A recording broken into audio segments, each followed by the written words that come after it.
In today's video, I want to show you guys how you can fix your problem if you have no signal. Okay, for the first step, you have to look if the cable is put in right.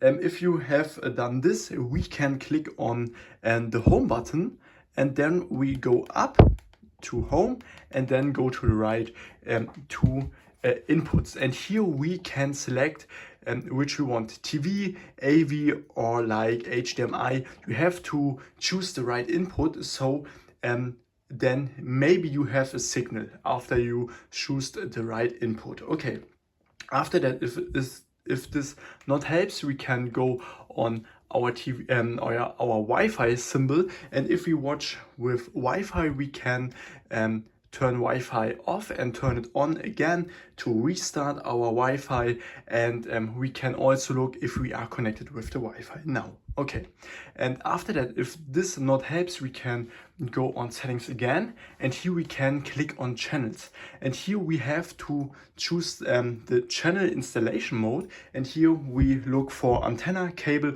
or satellite.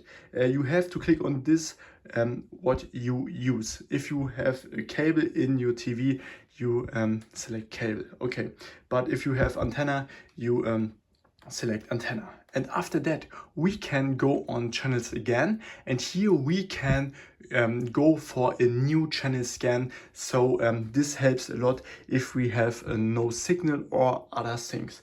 And yeah, this is all what you can do. If I could help you, please leave a like and subscribe. It would help me a lot. And then see you next time.